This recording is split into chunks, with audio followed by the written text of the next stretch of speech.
Alright guys, so next term I'm going to talk about is the hinge.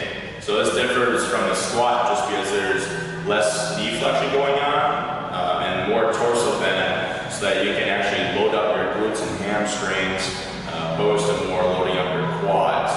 So there's tons of different ways you can teach a hip hinge, and a lot of times people will have difficulty doing this one. So just from a point of view like this, a hip hinge looks like you put your hands on your hips, or your feet maybe a little bit more near together. You start with a little bend in the knee. Once these knees bend, they don't really bend again. You want to think about pushing your butt back and chest going forwards, so it kind of looks like this. And as you go down, notice how my people like a nice neutral spine position. A lot of times when people start to get kind of rounded like this, but you actually keep that neutral spine all the way down. And that's why doing like quadruped position, like those cat dogs where you kind of tuck your tail underneath and you kind of get the arch in your back too. Learning how to get in those positions is extremely important, just for movements like the hinge. Just because if you don't have the ability to get in that good anterior pelvic tilt, you'll end up kind of going over like this, rounding that spine.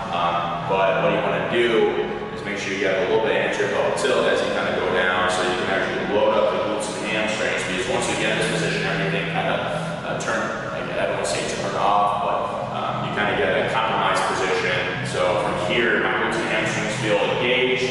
I get a nice stretch, and then you can kind of go from a lot of different types of exercises like the RDLs, so just hip hinging, then you go right back up, getting into your proper deadlift setup. It's really important for you to be able to hinge. Same with Olympic lifting wise. A lot of times, a lot of kids get taught that you just kind of go down, the knees kind of come forwards, but you don't load up the glutes and hamstrings off in that position. So you got to push that butt back, load up the glutes and hamstrings, because you got all the power back here, and then a little bit more strength in your quads. So you got to utilize those powerful muscles in your posterior chain. So again, hinge, extremely useful thing to do, an extremely necessary thing to learn. If earlier the better.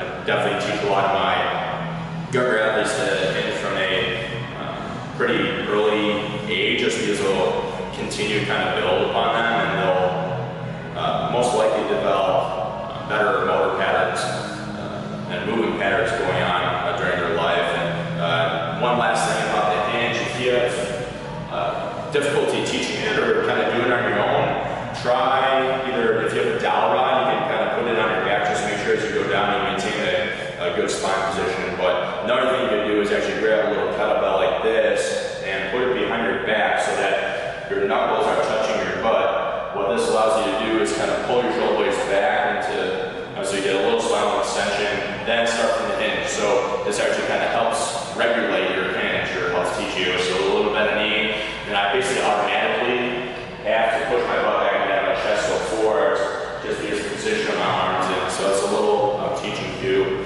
you can use in order to properly do the hinge. So thanks guys, appreciate it.